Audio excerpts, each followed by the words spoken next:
Om.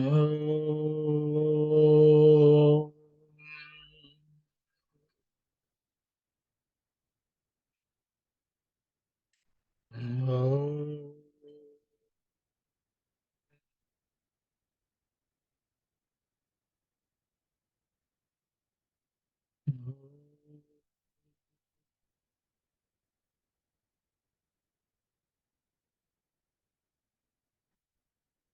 Fine.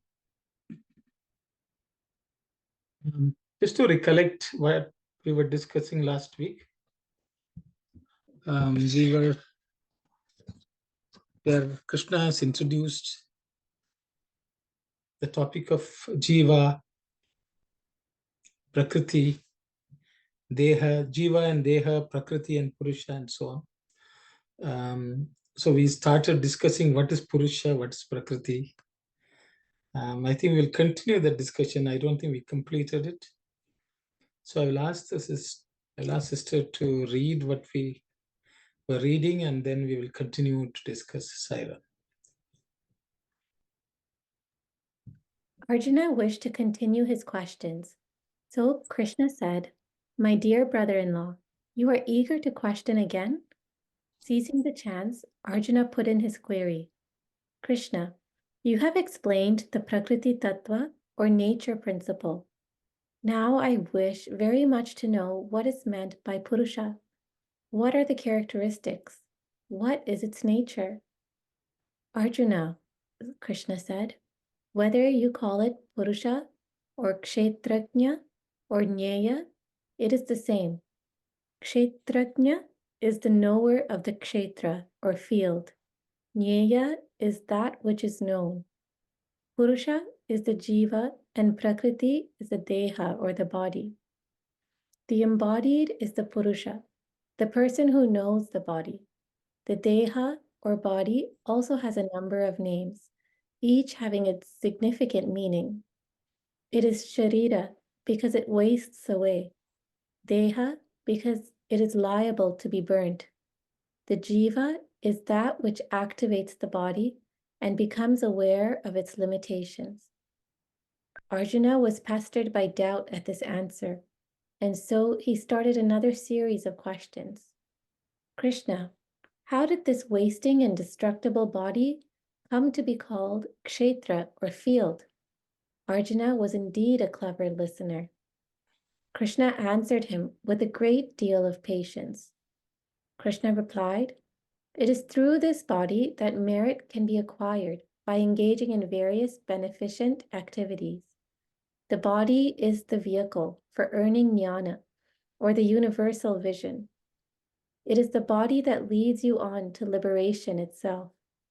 It is a repository of such great achievements, and so it is called kshetra. Kshetra means an armor, for it protects and guards the jivi from harm.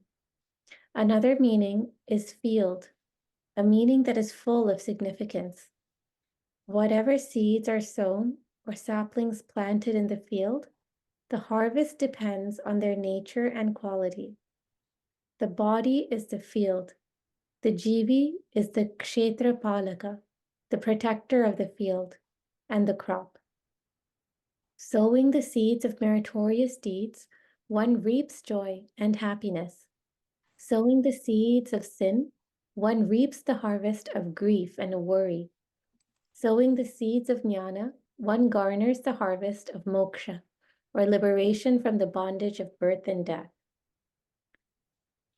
Thank you, Kalyani.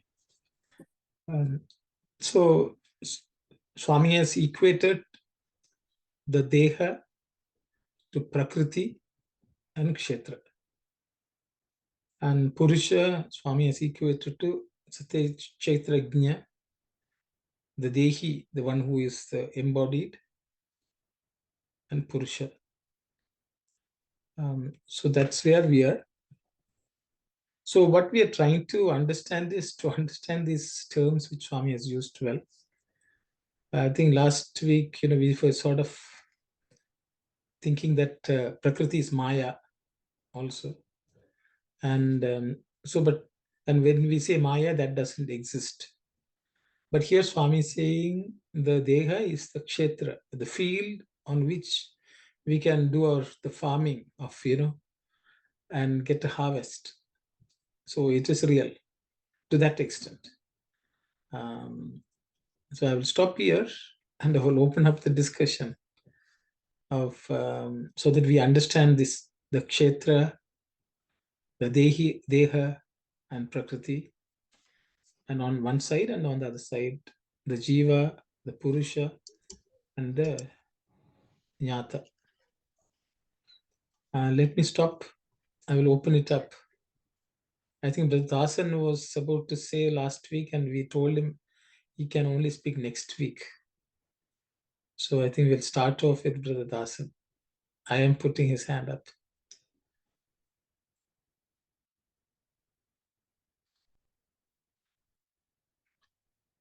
So if he's not ready yet, others, anyone who would like to share any insight or have any questions or would like to discuss any of what Swami's statements more, please say so. Saravana? Yes. No, just a doubt here on. So on one hand, Swami is saying Kshetra means an armor, for it protects and guards the Jivi from harm. That is one sentence, where it is showing that the body is protecting or guarding the Jivi.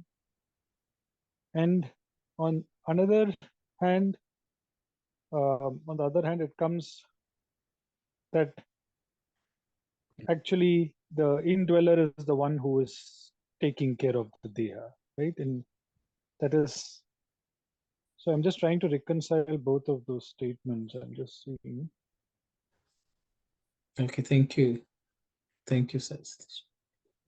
So Sai Satish has brought up at this point of, if Dehi needs protection of the Kshetrajna, but isn't the Kshetrajna the protector? That's the question, if I've understood it. So I will open it up for discussion. So Swami is saying the Kshetrajna needs some protection. So if he is Purusha and if he needs protection, whereas Purusha is the one who is the protector, how do we reconcile all these concepts? Anyone would like to comment?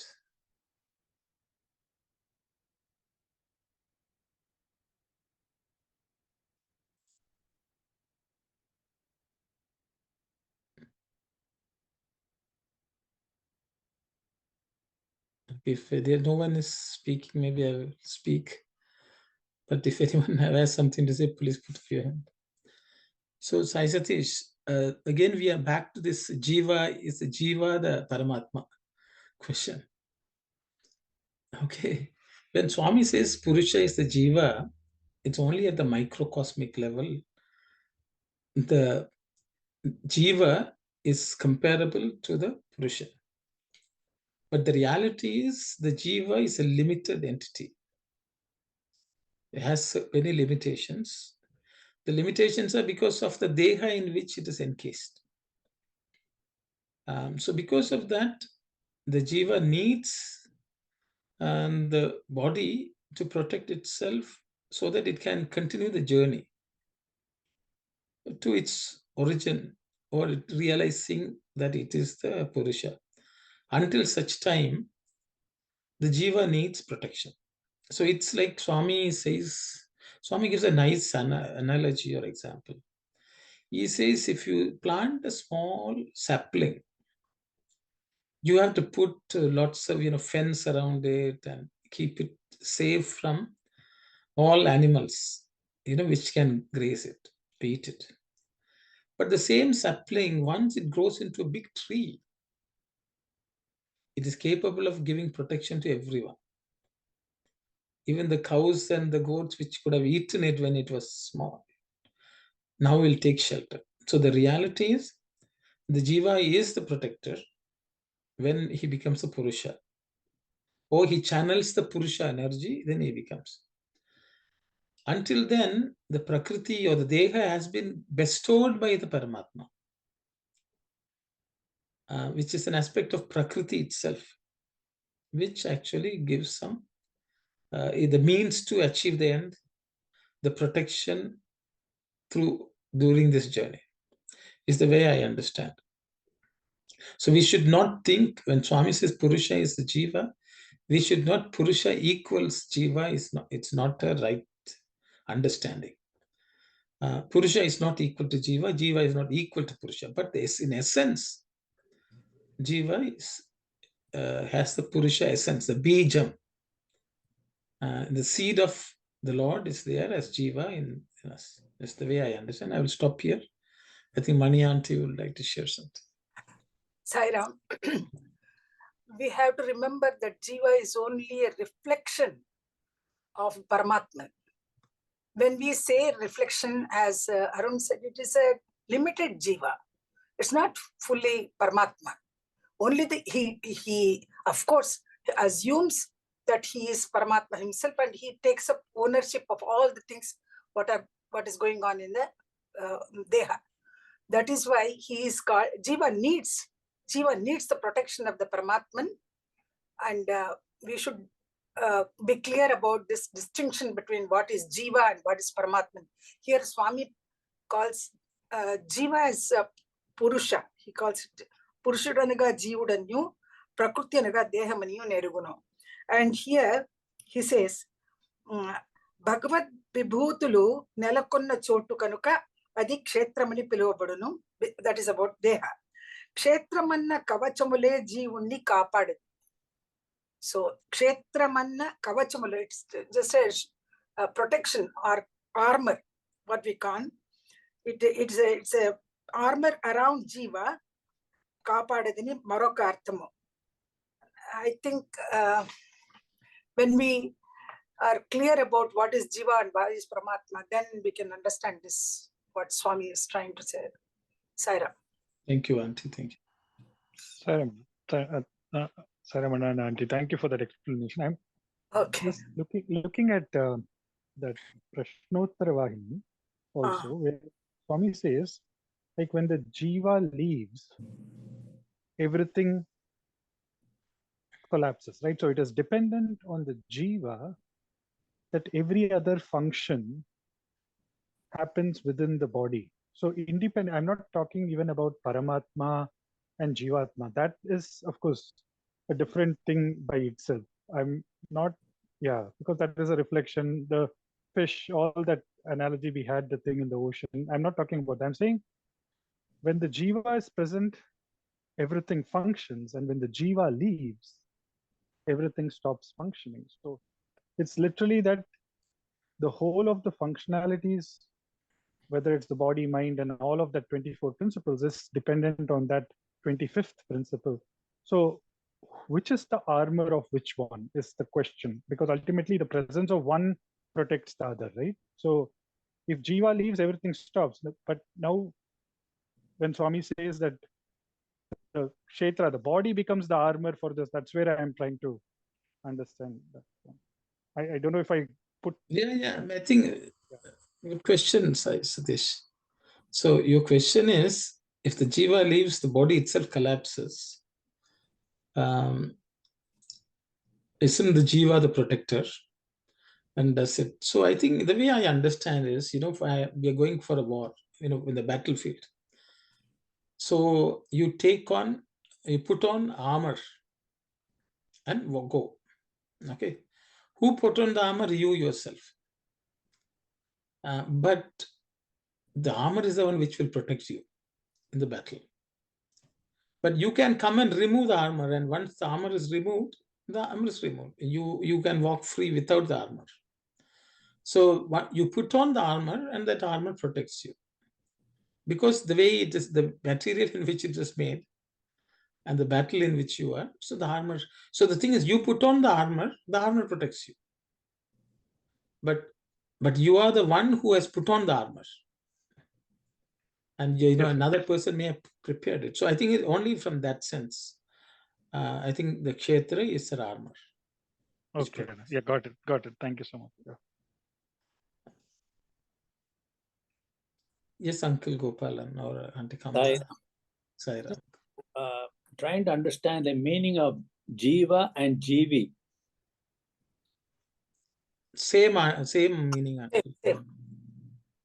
Jiva and Jivatma, Jiva, Jivi, all of them are synonymous as far as I understand. And Mani Auntie also is agreeing. Yeah. Thank you.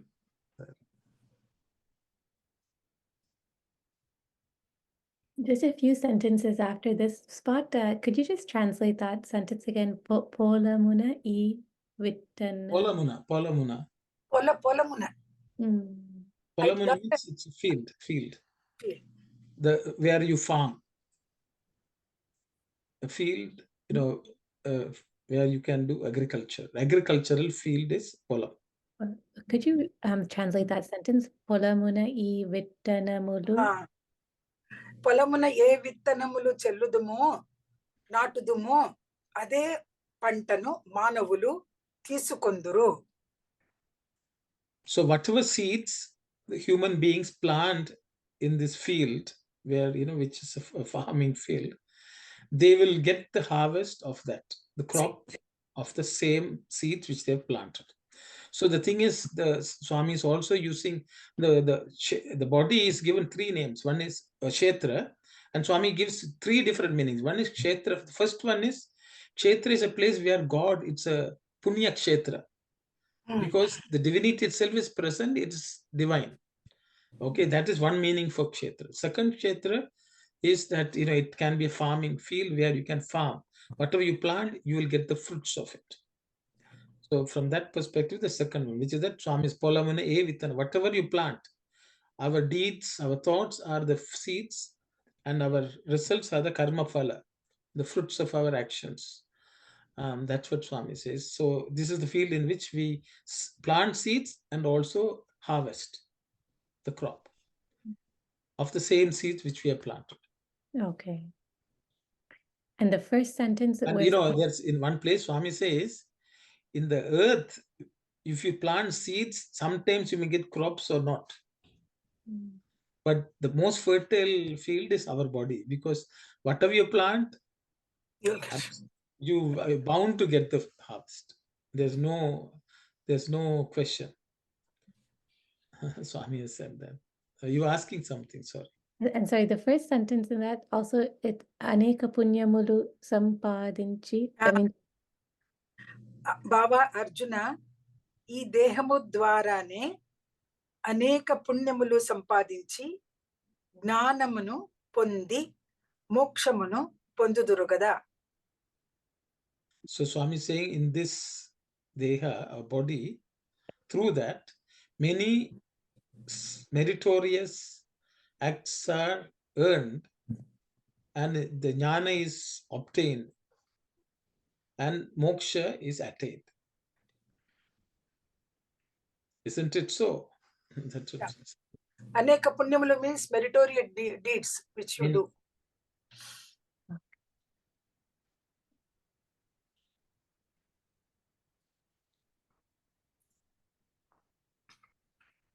and then so later on, Shariram Kshetram Kshetrapalakudu Jivudu. జీవుడు, yeah.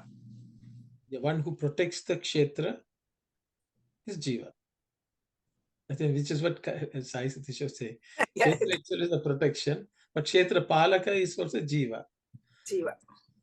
So we to protect ourselves, we put on the armor of body.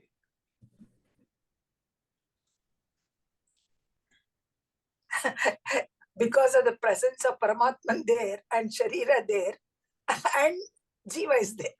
So all the three things together, it confuses us. Of course, it confuses. Which is called Maya. Maya. Until we know it's Maya.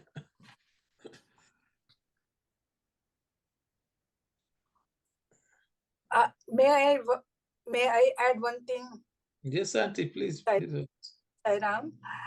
See, the whole jiva to be alive or the deha to be active, action, it has to take the first electrifying, the energizing matter, energizing that principle is that Paramatma. Only when he is present, everything works out. So when the Jiva, that supplying principle is not, it stops giving energy to this body and its actions and it's a Jiva. So the Jiva has to live.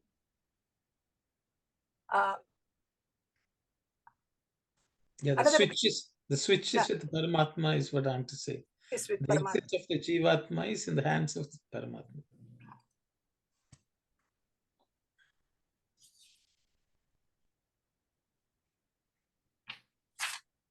Swami would say, Tai, Tai, Tai, Bomma. We discussed in Sandhya Vahini, the puppet show. Yeah.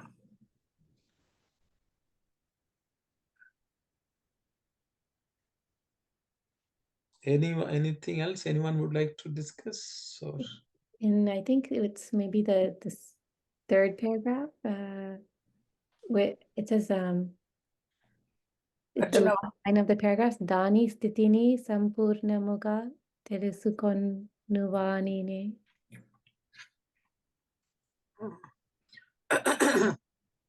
Which is it in the third paragraph? The embodied is the Krishna. The paragraph that starts with Arjuna Vinu. Acha. Arjuna Vinu. Purushadannanu, Kshetragnanu, Gneyamanu, Ogate. That's what? That paragraph, the last sentence. Last sentence. Indulo Chaitanya, is that one? Yes. Indulo Chaitanya Swarupudai, దాని స్థితిని సంపూర్ణముగా తెలుసుకుని వానినే జీవుడని కూడా అందరు. చైతన్య స్వరూపుడై దాని స్థితిని, that means the దేహ స్థితి, ది స్థితి ఆఫ్ ది బాడీ, సంపూర్ణముగా తెలుసుకుని వానినే జీవుడని కూడా అందరు. The one who completely understands or knows, is capable of knowing, is the Jiva. Is it the one capable of knowing? The one who comes to know, or one who works, who makes attempt to know, or who gets to know. తెలుసుకుని వానినే, that's the one who knows. One who knows.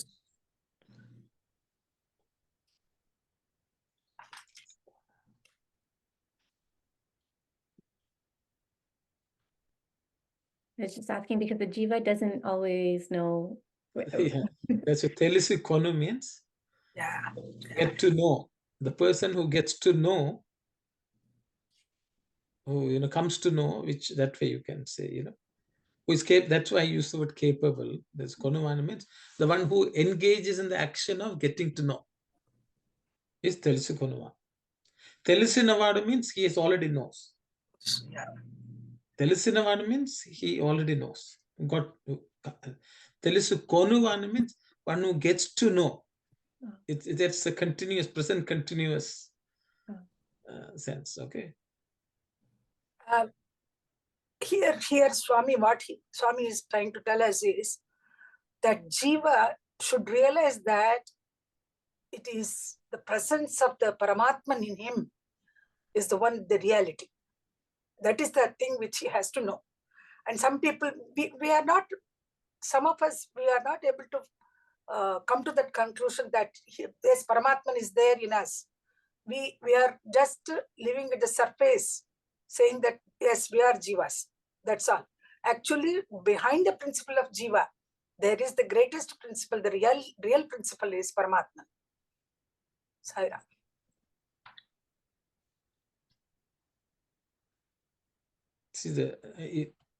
When we say we can get to know Paramatma, because we are so limited, we really cannot know the extent, because he's so Mahato Mahim, he's so vast. But what we can experience is a taste of that Paramatma. We can experience, it's like Swami will say, if you want to taste the ocean, you don't have to drink the whole ocean. take a drop of water and put it in your tongue, you can then experience that is ocean, the taste of ocean. That's all we can get to know as limited human beings.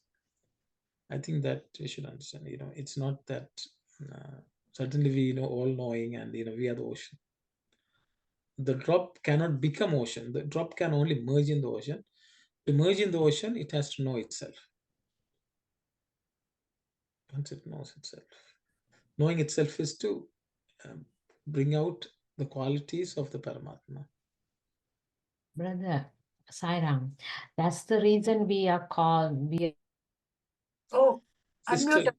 sister, you have become unmanifest. Okay, sorry. That's the reason we are saying we are spark of divine. Only a little bit we will come to know as a Yes. diva, right? Yes. Thank you. But the spark doesn't remember that it is coming from the fire. It thinks it's only spark. But it has to realize to go and merge with the ocean, the Paramatma. Yeah. First of all, Yes. it realize that fire is there. I am coming from there. Yes. Sorry, Uncle, when you said that the fish can come to know by feeling the Paramatma within it, feeling that essence of God within, but it won't know the whole ocean, right? Yeah, it can never know the ocean. It can never know the ocean as a fish. Okay, so that will become the salt doll which went to measure the ocean. We are actually the salt dolls who go to measure the ocean. The salt doll is already salty. But when it goes to measure the ocean, it falls inside that, and that's the end of the salt doll. So our story is that. Okay. Because I think another question which Kalyani asked and I discussed, because sometimes if the Paramatma is not limited witness, how is the Jivatma, if it's Paramatma, why is it limited? I think this is another question which we have already discussed. The fish does not know that the water outside is continuously coming inside and going out. It's a continuous flow, in and out, in and out. So, but at a particular point in time, there may be some water, but the next moment, there may be new water coming in and old water going out of the fish. The Paramatman is like that. Actually, for us to be alive, that's continuously we are breathing in the Paramatma and breathing out the Paramatma. Soham, Swami says. He comes in and goes out. And because he comes in and goes out, we are alive. Because Paramatma is everywhere and we are breathing that Paramatma. That's why so, he, and aham, soham, that meditation, that Paramatma is coming in and going. He is never limited in our body. But the thing is, at a particular point in him, he is inside us, as part of it is there. So it's like that. So the fish, once it knows, oh, the Lord is coming and going, the Lord is outside me, he's inside me, he's out all around me. Once you come to that understanding, you will forget that you are an entity. You're an entity only because the Lord is everywhere, inside, outside, behind, forward, up and down, all that. I think that's the sense, that experientially realizing that. So which is what Auntie was telling, it's because of Paramatma we are alive. But the prana has to come in and go out. When it's inside, suddenly we feel we are a separate entity. Like the air in the balloon makes suddenly something stand up, and dance. Christmas time we see some of these plastic dolls, suddenly they will be up and down. Okay, but it's air which was pumped inside. You take out the air and it all collapses. So it's like that.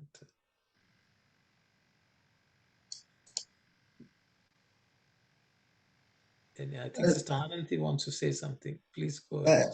Sairam brother, if we are one entity inside and the outside, why why we always think that we are the separate, unique entity, and we are so fear of death, even though maybe when we are alive, we are the Jivatma, and when we die, we merge with the Paramatma. And still, why we have so much fear to death? And always we feel we are the separate entity. We never come to realize that we are the one entity inside and outside. Maybe a little barrier, maybe it could be a bubble, or it could be a glass house, or we feel that separateness. And even the very great souls, still we have some sort of fear of death. When we leave this, this entity, why we have so much fear to get into the big ocean, or the big entity. The So, Sairam sister, I will. Mani auntie, you have something to say, auntie? Yeah. Why are we afraid? Anandi, the attachment to our body, our possessions, our family, our so many things we are attached to. That attachment will go away. The moment the jiva drops, the body becomes, you are looking at the past things. So I had so many things. I am living now. I cannot have it. See, that kind of fear is in us. It's only the attachment that makes us afraid of death. Saira. Yeah, auntie, I think what she's asking is, if this is the Paramatma which is coming in and going, why are we afraid? Why suddenly we become We Jivatma? have not realized that we are going to merge with Paramatman. After our death, we have not realized that we are going to become one with the Paramatman. If we are so, some people, of course, realize while they are alive, they can think of that in that way, saying that I am going to merge with Paramatman. Why should I be afraid? That kind of feeling, unless we realize that we are one from Paramatman, and we are going back to our source. If they can remember that, then they will not be. They need not be afraid. Sairam. Thank you very much, auntie. Yes, Sister Aruna. I am, brother. I don't think this question is a good one. But auntie, you are saying when we leave the body, we will merge with Paramatma. Yeah. Sister, you are afraid of the question? No, but if that is the way you will be looking at it, when you are leaving your body, you are going to, if you didn't do good, always we say that we have to do like a transcend from the qualities, transcend from attachment. Those things only we will be merged with Paramatma. So every time when you leave body, that is something I am now questioning myself. Why you think everybody will go and merge with Paramatma? That's something we have to know. I don't think so. So, brother, we'll discuss that part to understand more where we would go, kind of. Thank you, Saira. Yes, sister. My mother's father, he was in bed. He was almost going. You know what he was saying? He was alive. He was conscious, but he was saying, when he looked at all the members of the family, we all visited him at the last moment. Then, what he was saying, how can I leave all of you and then go away? So it's a real expression, what he expressed at that time of death. So I feel that's the fear that, that you are going to lose everyone. We are going to lose everybody whom we called our own son, our own property, our own family. Then how we would merge with Paramatma then? If you have that feeling, you will never get Paramatma. Yeah, that's the thing. We'll be born again. We'll be born again in another jiva, another body. That's the result. That's why Swami says, Last moment, whatever the last thought which comes to you at the time of death will decide your future. Bhagavan Krishna Swami is saying. I think Brother Vimalesan put up his hand and then he went away. Yes, brothers. Saira, and no, I just there are few things are not very clear. No, it's I think Swami, all his teachings, and so we are talking within the Advaitic philosophy, all these questions, because otherwise so many things will be different regarding these issues. So, but so no, so in that context, unless the auntie said earlier, some souls, the Jivan Muktas, who few people are famous, so we know, but whether others know or not, unless in this life, while in the body, someone is achieved that state,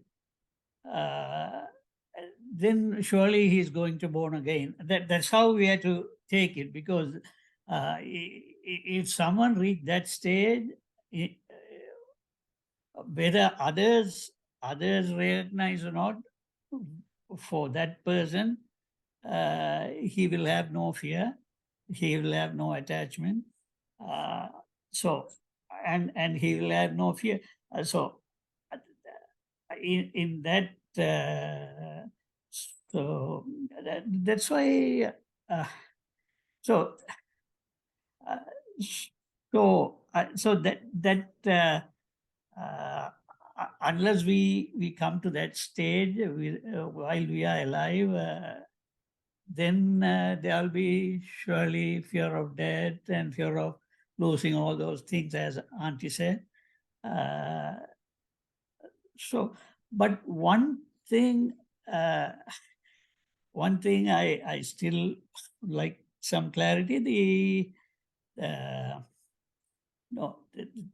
According in this context, Swami has from beginning till end, he has been telling that you are God, you are God.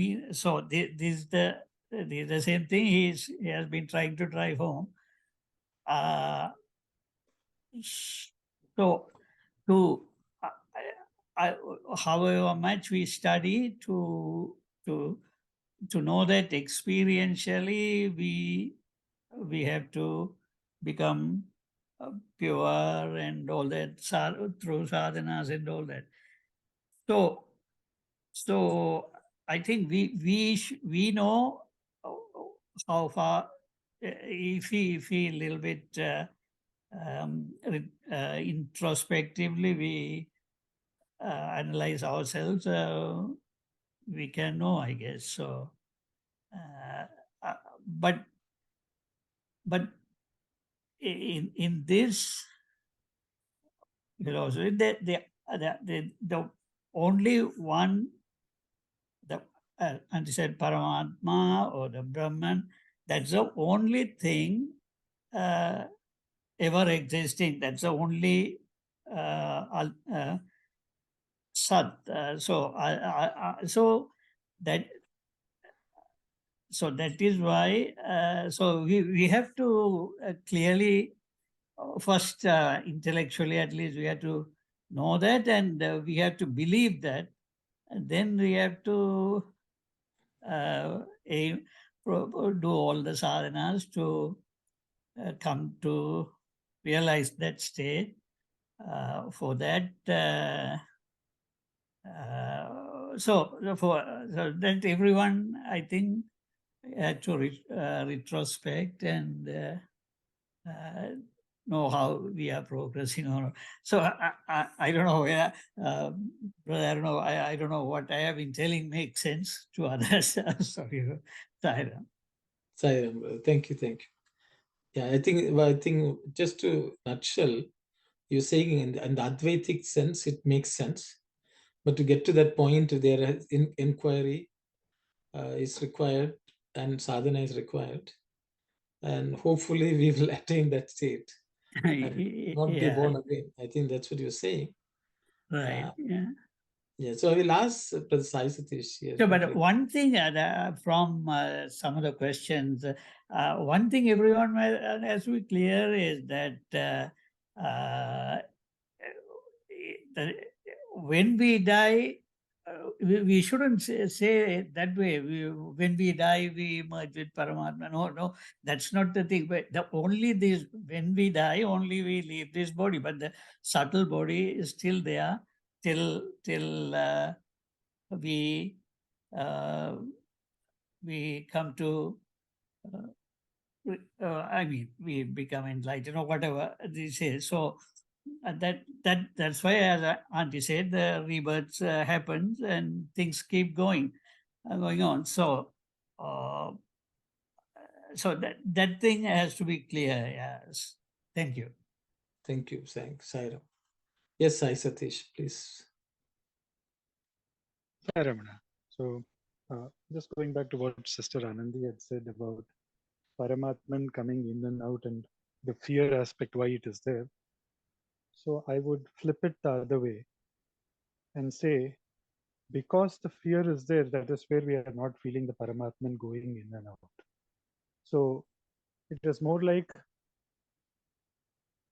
if the salt doll exists, then the salt doll exists and the ocean exists. But if the salt doll has dissolved, then only ocean exists. So if I die, am I dead at the level of the body, mind, everything, and what is left only is the absolute I?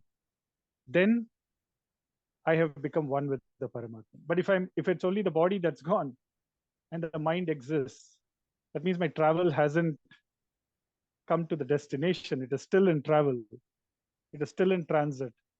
So I take another flight or another train, whatever it is, another, like they say, death is the dress of life. So I go ahead and wear that another dress and come back for another scene in the drama, and it continues. Till it is like, at what level the salt doll exists defines whether it is still in journey or whether it has reached the destination. So I'll just leave it at that. Yeah, thank you. Sarah. Thank you, Sai Satish. I think Sister Shivani had raised her. Okay. Yeah, Sairam, I'm just trying to process. It's a very intellectual level, but I'll try my best to understand the discussion. And if I miss, you guys have discussed, pardon me, and I can take this offline. So let me just start with Auntie. Thank you so much when you were saying the nutshell of, how you explain. It's really helped me. And Brother Aruna, you too.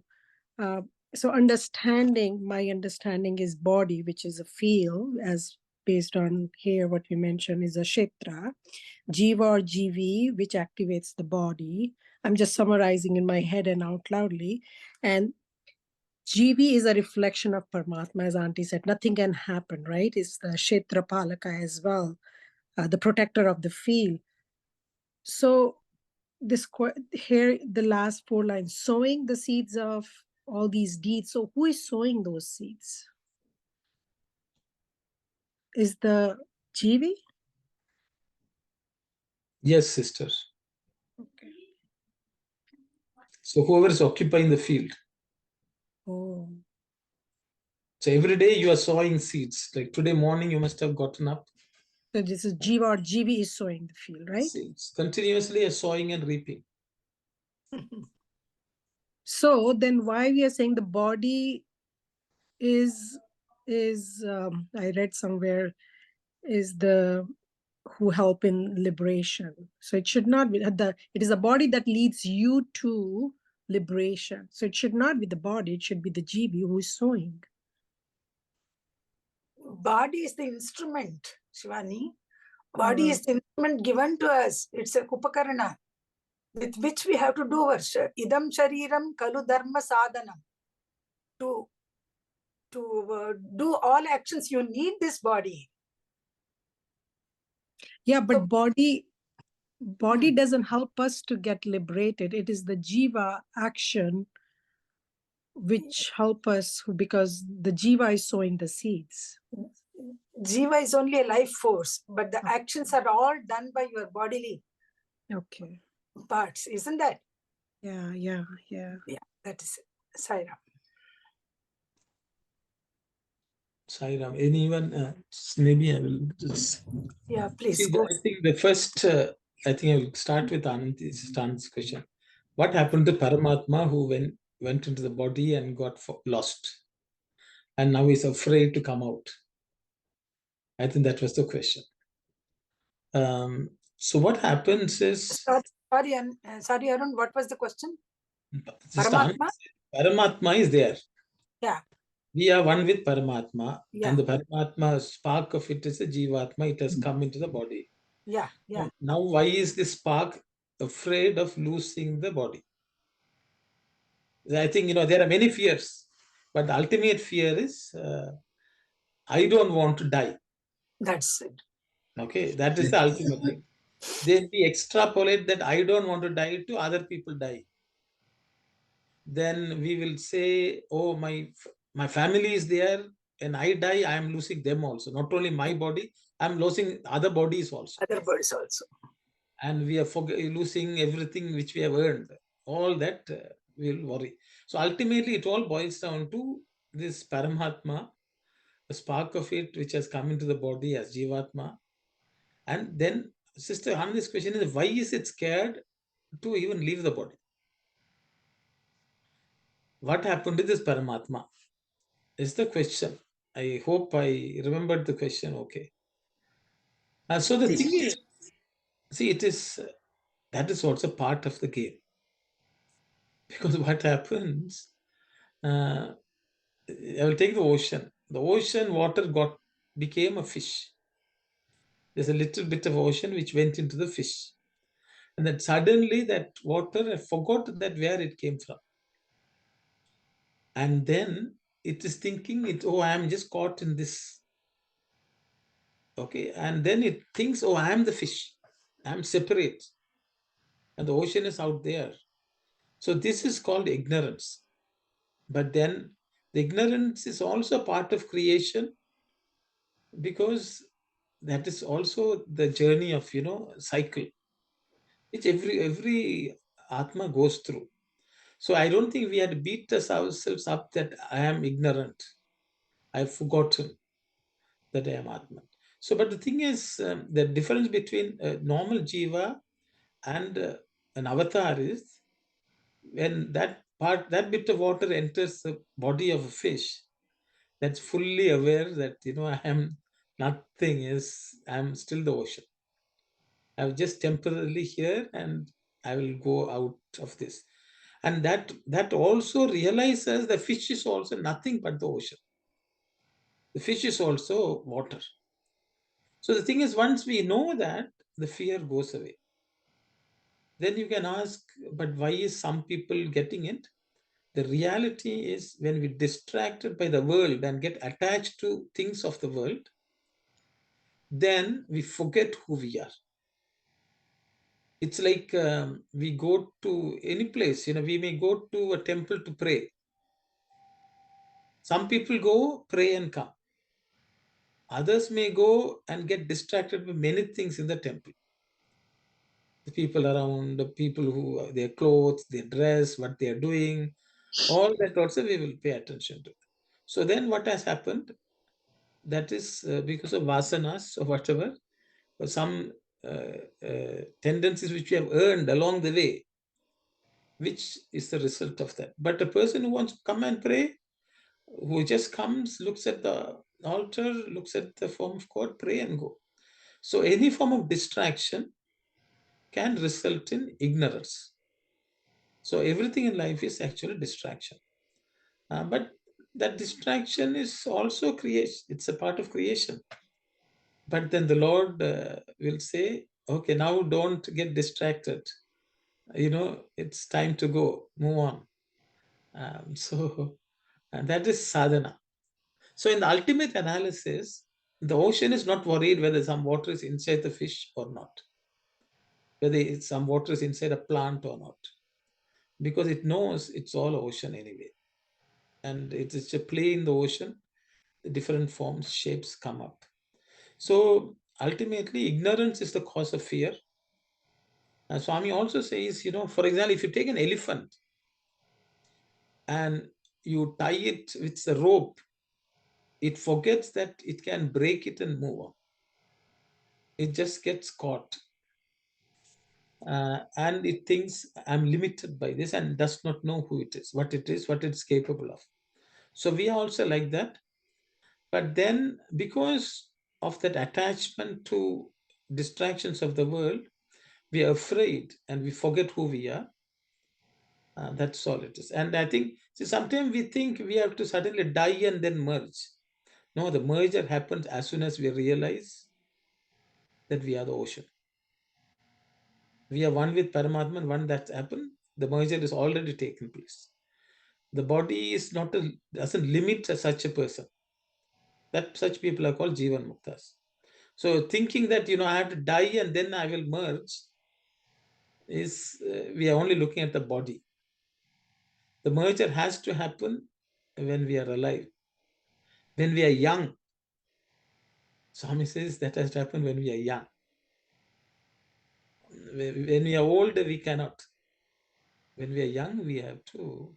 Because when young means when all the faculties are functioning, when we have all the strength, that time we have to analyze and come to that understanding that we are one with the Lord, nothing to be afraid. The body is just a temporary vehicle. The reason is we are all attached. It's like, it's like, we wanted to go somewhere, we get into a bus and we are traveling, and then we got so engrossed with the people in the bus. Now, when our stop comes, we don't want to get down. Others want to go somewhere else, but we don't want to get down. We are so attached to what people we met in the bus. That is a lot for all of us. So I will stop here. I don't know whether it's Sairam, sister. Sairam, brother. Can you please explain to my question too, please? What is the question? All the people leave the body. We are thinking we will merge with the Paramatma. Sister, I have already answered that question. What is merging and not merging is only in our thinking. Only the ignorance is making the difference? Yes. As soon as you realize I am not the body, I am not the mind. So, if the ignorance and attachment is there, then... Yes. So whether you are inside the body or outside the body, it's the same. You are merged with consciousness, sister. Yes, brother, that, if So you don't have that die. consciousness or understanding. See, sister, thinking that, I don't want to be born again. This is my last birth. What it means is, sister, it's a very, an understanding which is incorrect. The way we understand. We have to die and we are not going to be born. No, that birth is when once you know that you are one with Paramatman, whether you are inside the body or outside the body, does not matter. Because the body itself is Paramatman. The body itself is Paramatman. The world is Paramatman. So you will never be upset. You will not be worried about death. See, this is what Krishna is telling. I think we have already discussed this. Krishna is telling Arjuna, throughout this life, every day you have been changing your body, but you don't even know. Because you don't have the same body which was there when you were a young boy who went and tied up Drishtadyumna. Swami is talking like that. That body is not the same which is there today. Okay, you lost that body died. So they say every 7 years we have a completely new body. So the reality is that the body is continuously dying, continuously being born. Okay, so don't think that, when we die, we merge. No, the merger happens as soon as you come to the realization, I am part of God. I am part of God. I am of God. I am God. Whichever you want to call it. Yeah. That immediately you have merged. Yeah, You don't have to think. that is if you have that consciousness, if you have a clear understanding and all, you are merging, right? Experientially. Experiential, right? But if you don't have that knowledge, then how that would be taken? Still, Sadhana. you will be merging with the Lord, Sister, because of spark. sister, Yeah. we already merged. We didn't leave God. As the fish left the ocean, the fish is in the ocean. Whether it Only birth and death and the birth will take place based on your ignorance. Like if you are clear with your ignorance, there's no birth and death. Kind of, we can take it like that, right? Okay. Thank you, Saira. Okay, so the thing is, we think birth means one day we are born as a baby and we are growing. No, that is not the spiritual birth and death. The spiritual death is as soon as you realize that I am separate from God, that is spiritual death. Spiritual birth is as soon as you realize that I am one with the Lord. Okay, so we are already merged. We don't know. We've forgotten. Okay, we are unable to feel the Lord around us. We are unable to feel the Lord within us. That is a problem. We have become unfeeling. Yes. So don't think that one day we'll die and suddenly, we merge. This analogy is given, but it doesn't. It has to be happening when we are alive. If you have not merged with the Lord alive, you are not going to be merged when you're dying. When So your body the death, you shouldn't be comparing to your body then.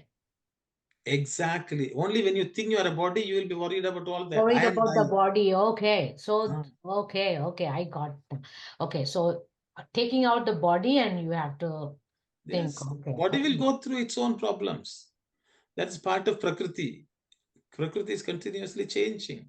Okay. That's the nature. So don't worry about that.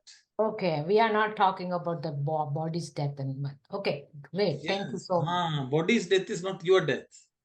Yes. It's already every day dying and coming back. Okay. Every day it's birth. Swami says, with each breath out, you are dying. Each breath in, you are alive.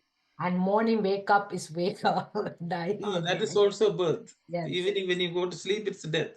Yes. But we are all so scared. They say, don't say death. It's a bad thing.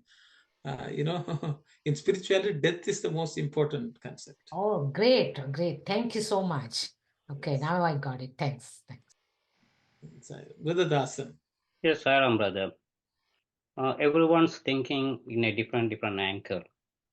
So in Bhagavad Gita, the Arjuna, the problem is same problem because he doesn't want to do the sin, killing the people, and in front of their uncle, cousin, everybody.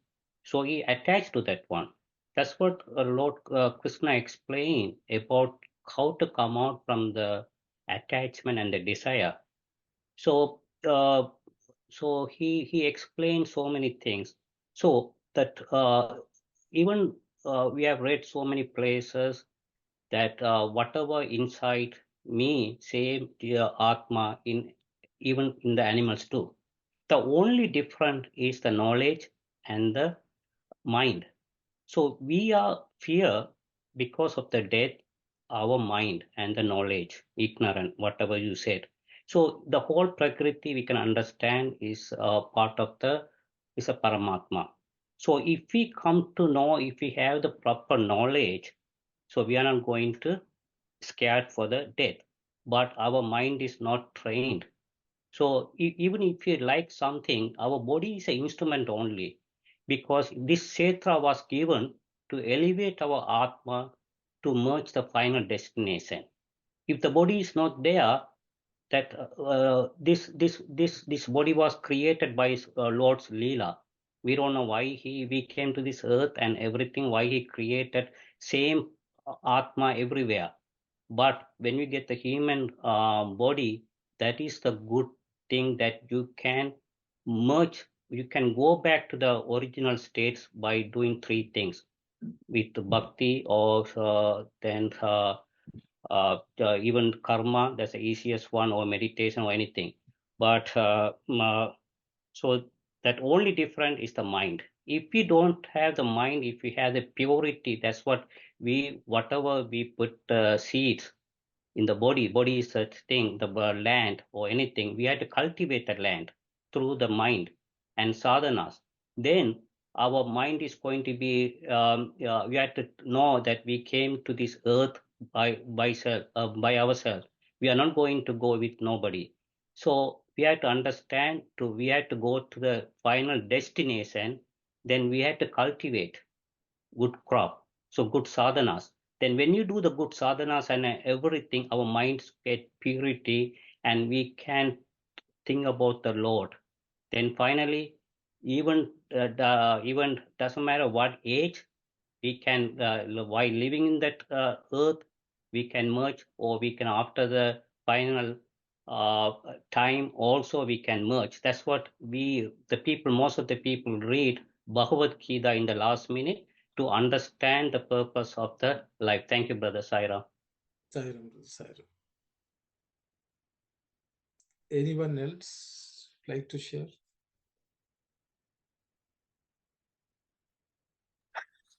Question, sorry. And this is not to confuse anybody. This is just, so Paramatma is inside out. That's what I'm hearing. It's so nice. So why did he create confusion? That he's saying, Bhagawan is saying, you're Paramatma, you're spark of me. Then why he wants us to live like a human being? Why can't we just enjoy the journey? Oh, we all are Paramatma, just in love, peace. Where this attachment and all, this is a mind which is creating this jealousy, attachment, anger, fear. Because I'm thinking, if I am no, we know that. He said you didn't realize. So why he wants me to live like a human being, to do things? I can be just in bliss all the time and not to just bliss, just in, oh, you know what, in and out. Paramatma is in me and he's outside. Why do I need to behave like a human being? Why Arjuna has to do all of that? Sorry, I might be asking something, maybe I want to hear it out loud and we have discussed, but I'm just based on the discussion that's happening. It's such a blissful thing. Thank you, sister. Why is the Lord not allowing us to be ourselves? How is it our mind? I think that's a question I thought I understand. Sister Auntie Kumadini, please go ahead. Saira, brother, there's one profound sentence that I read some time ago. Swami says, do not fear death, but fear the way you live your life. So that itself is self-explanatory, because it tells us how we should live our life. And then we don't have to fear death. Once we realize that we are part of this whole universe, we are just a drop in this universe, then we live our life according to the teachings of Swami and our gurus, then we will be happy when death comes to us, to say we are leaving this world and merging with God. Yeah. Fear the way you live your life. So that is what, as you said, at an early age, when we get the knowledge, we must live our lives in accordance. Yeah. Thank you, Auntie. Thank you. Can I do something? It's like, to me, right now, it's creating, Bhagavan is creating confusion in human being. He's not helping us at all. He's saying, you are Paramatma, I am in and out of you, but live like a human being. I mean, this is too much expectations from us. Thank you, sister. Anyone who would like to share anything? Sairam, brother, according, we are Paramatma, but the problem is we are different because it is covered with the karma and ego and maya. This was, because sometimes I'm talking about the same thing, people don't like it, but we are covered with that one. We have why, brother, you are Paramatma, why you are covered? Because this one, this is a divine sparkle. this is karma, whatever the karma you did it, whatever your ego, Maya, all these three things are different between brother you and me. So, but the inside, brother, why did the Paramatma do karma? no, not the Paramatma is not doing the karma. But you said you're Paramatma. No, I'm the Paramatma. You are the one. With the body, you are doing the karma. Mind and that body, you are doing that karmas. But Paramatma I think, is a witness. sister, then we go back to Sister Shivani's question. Yes. Why did the Paramatma allow this Paramatma to get into the body and do some action? He is not doing the action. He is a witness only. Your mind and the body is the one doing the action. And the Paramatma is giving the energy only for everyone same. There's no same energy, and you can make use of the energy. But Take the cell phone. You can, brother, yes. See, the question is, if you say you are Paramatma, you know everything. You are a witness. Then why did you suddenly become from witness to? And because it's covered with the karma and ego and Maya. But when did what wrong did Paramatma do to cover himself with Maya and karma? That's what I'm saying. Because the divine sparkle, we don't know how it came with the karma. But and then you are not Maya. Paramatma, brother. Then you are not Paramatma. No, I'm inside. I'm inside. This is like a layer. You have to come out with the layers with the sadhana. Then you can experience yourself. So are you saying Paramatma has to do sadhana? No, not the Paramatma. Your body and the mind supposed to do the sadhana. So you are different from that Paramatma which is the witness. No, I'm not the body. You are thinking, when we think about the body, then you are different. When you are thinking about the body, you are different. But why is the Paramatma thinking about the body? Paramatma is not thinking nothing. Paramatma is giving the energy only. Paramatma is a witness. It doesn't think anything, doesn't enjoy anything.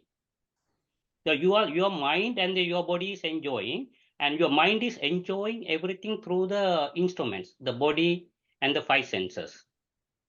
Then there's no problem. Let the mind enjoy. We don't have to worry about it. Yeah, exactly. The mind is the one in whatever you taught us, whatever 3-4 years, Sandhya Nivarani and that kind of thing, and based on this one, that is inside is doing nothing. It's a witness only. But our mind is the one doing everything. There's the one enjoying everything, and is the mind not Paramatma? No. So then, brother, if mind is not Paramatma, so there are things outside Paramatma? No, everything's Paramatma. We have to understand, you are the one for everything Paramatma. Okay, even the whole Prakriti. But our duty is to take. Who is this our? Who is this our? No, take this. Our duty is to release the Atma to merge with the Paramatma, or where it came from. So, but then this Atma, which has to be released, is not Paramatma. Is that right? No, it's the same Atma, because it's all covered. You are in the prison.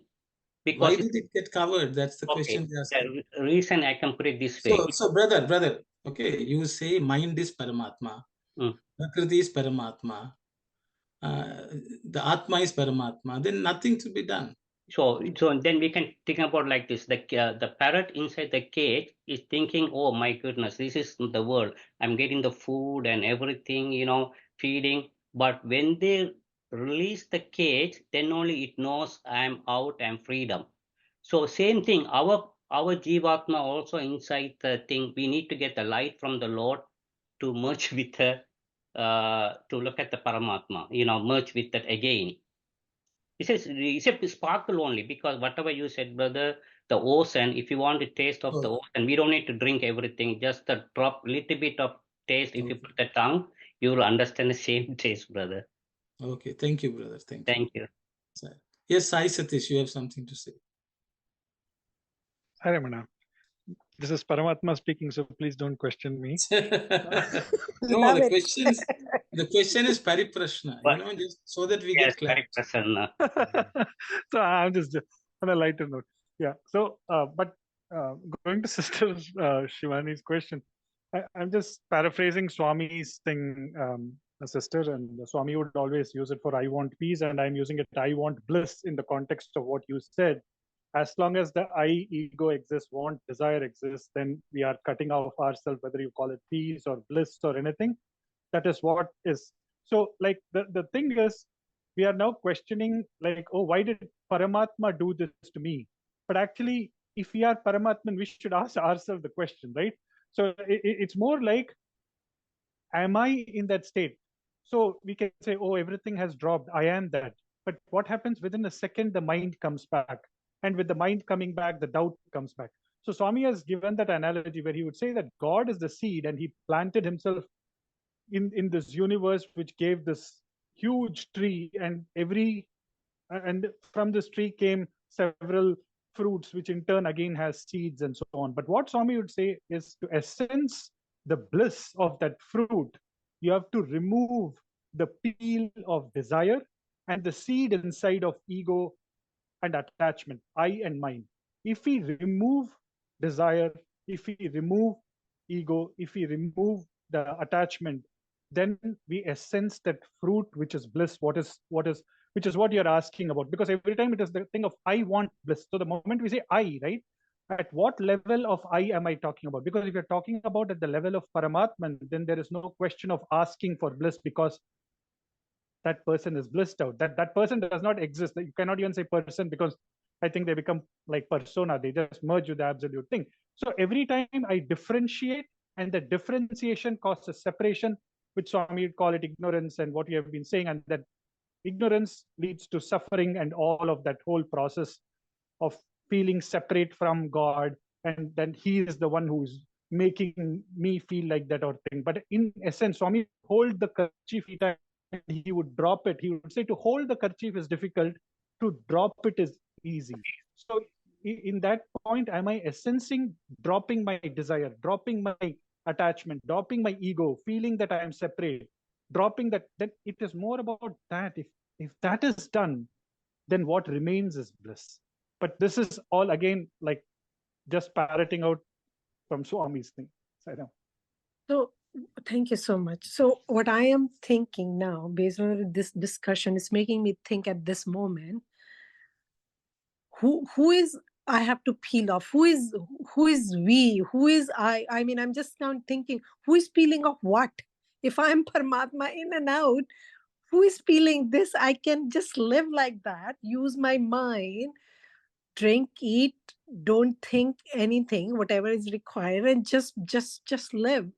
Who is peeling what? My question is like, who is then doing what? Nothing. Like nothing. I don't need, is if I have to just use the mind, I don't know. I'm just thinking that it should be much easy. Just live. Just go around, eat, drink, do some work, and come and sit down.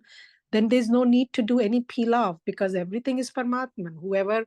Everybody's at the right place, right time, doing the right thing. Just look at it, and there should not be any emotion. Nothing should not go through anything. Nothing should go through your mind. That's what I'm thinking. Who is peeling what?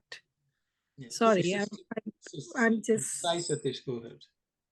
Listen, I was just going to say that if we take the life of, let us say, Chaitanya Mahaprabhu or any of these devotees of the Lord,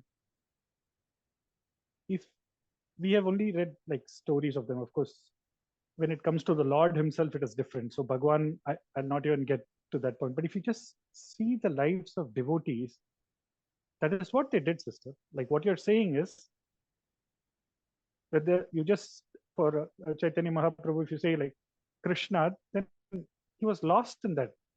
There was no differentiation. That is what happened. The mind ceased to exist because everything became Krishna. So if I keep saying, if I exist, then Krishna doesn't exist. If Krishna exists, then I don't exist, right? So if I say I and Krishna, that means I am existing. So if you're, I shouldn't even say if you are, if I am at the state of experience, like just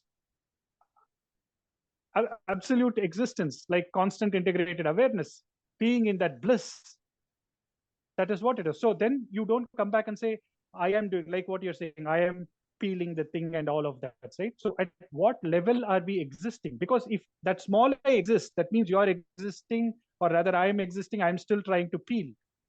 So if the mind exists, then I as an individual exist.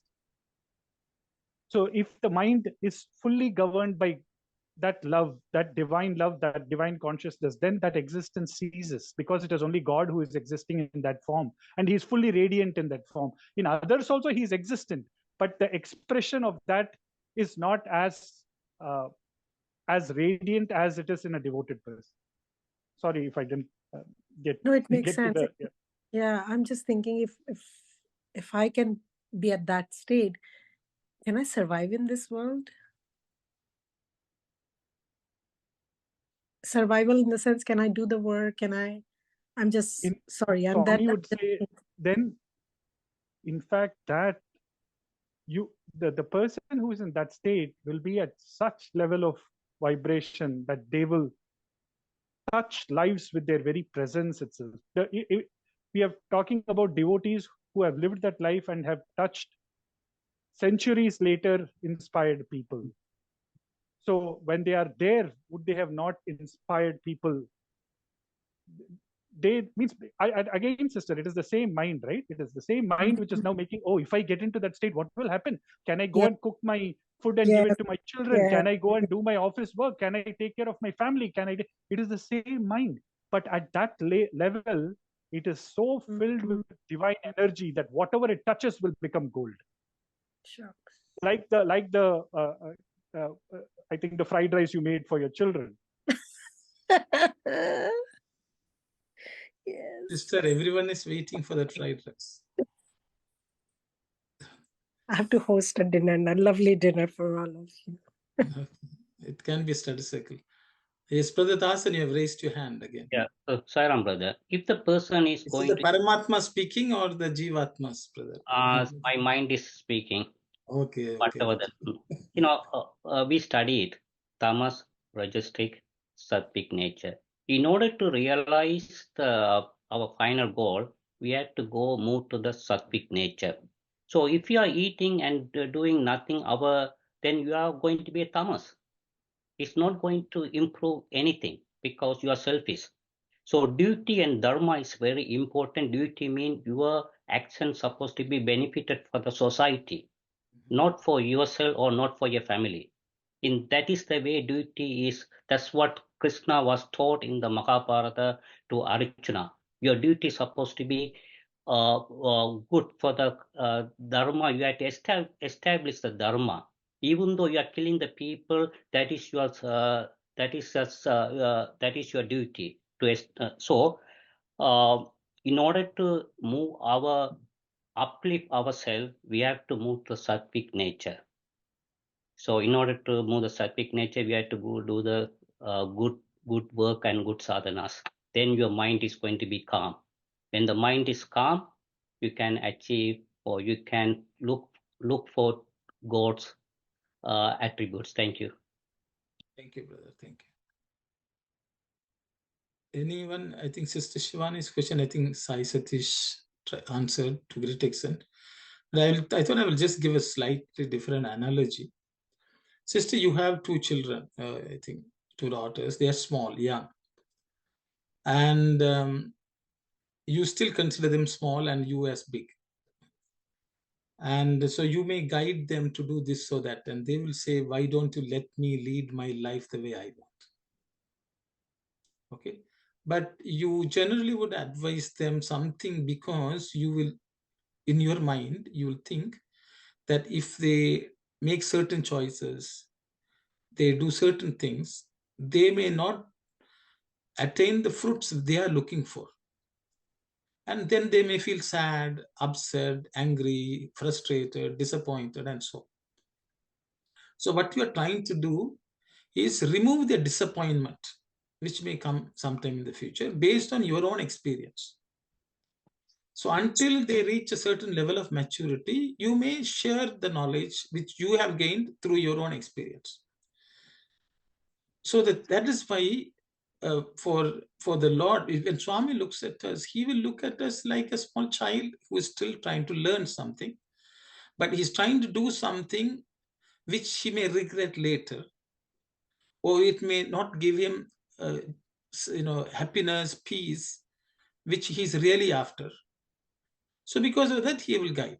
Okay, but nothing wrong with a young person not knowing these things, because that is part of the growth and death of a person. So in the same way, in the spiritual field also, there is, each time there's a cycle, the child is actually born of you. But the thing is, you will guide. So it's a similar concept when God tries to guide people. The thing is, you said, I can just live my life. Yes, you can live your life the way you want. But if you are not going to be up and down, there's going to be yo-yo. You know, if somebody beats you up also, you will smile. If somebody praises also, you will smile. If you reach that state, do whatever you want. Nothing is going to stop. So the thing is, the whole of sadhana is to reach that state of mind where you can go through life doing whatever you're doing, whether you're cooking good food or you're not burning food or whatever it is, you will still be smiling and say, I am happy, I'm in bliss.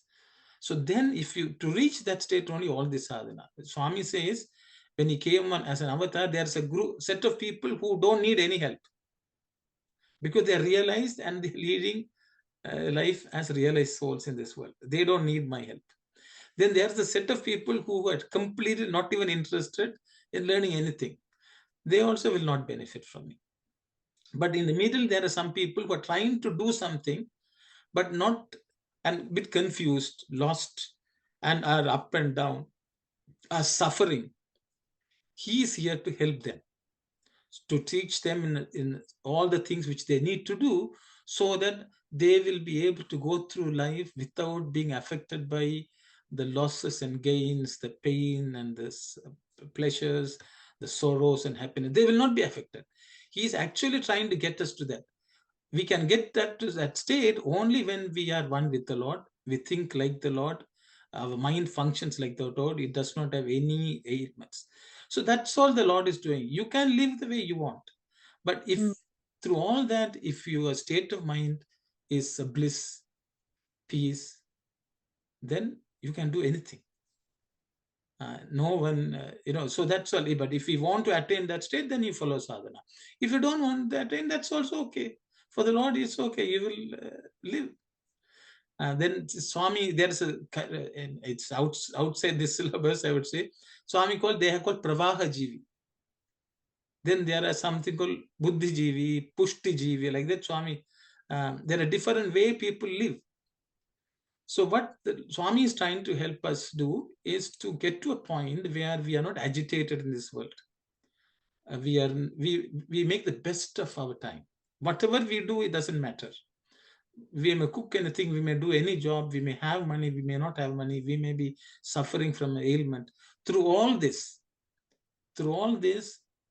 we will think that we are Paramatman and move on. We are a spark of Paramatman and move on. I think ultimately that's what it is.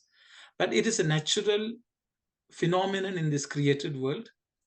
God has not created to make us suffer. He will say, you don't need to suffer. You are suffering only because you don't know who you are.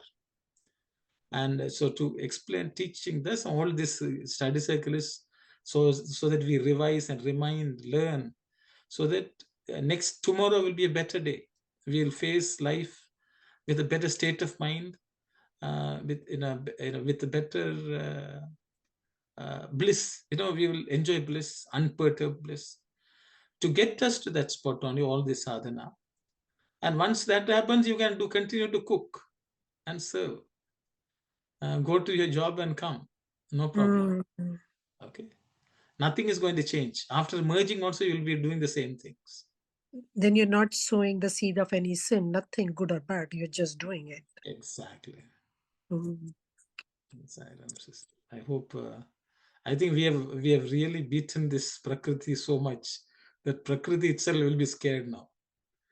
I think we should move on.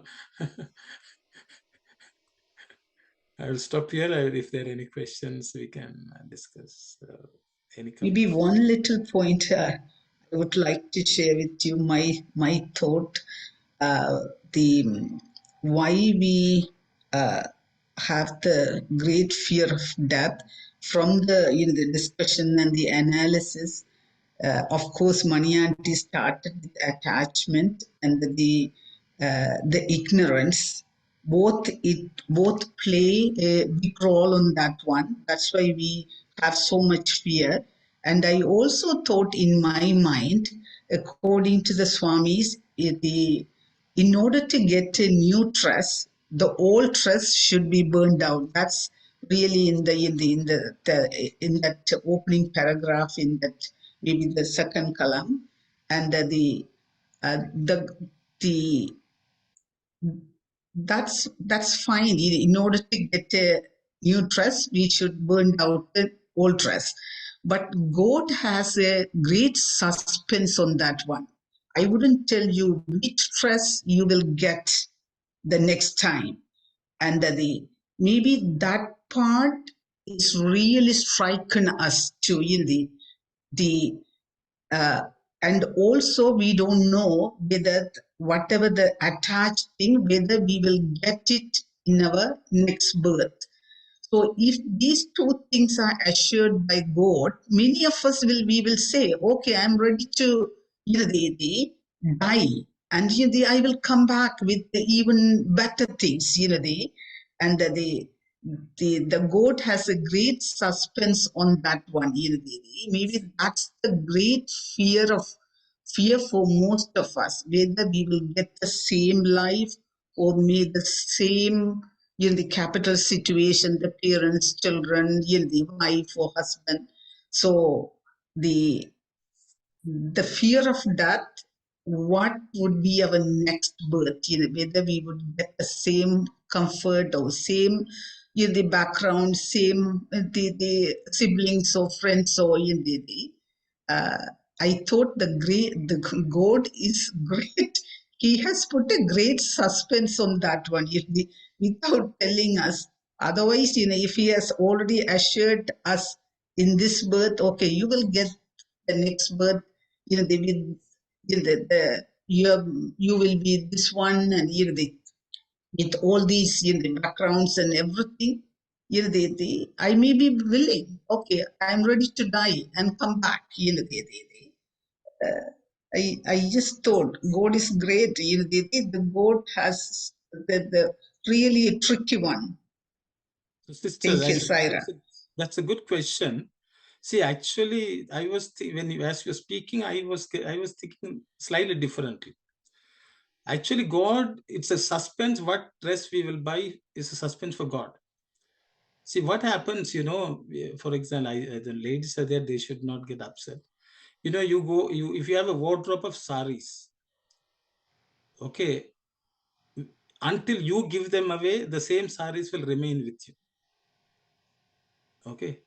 And you are the one who will go to the store and buy a new sari. It is not in God's hand. God, it's a suspense for God also. So the thing is, what we accumulate is in our hands, and what we will stay with and live with is also in our hands.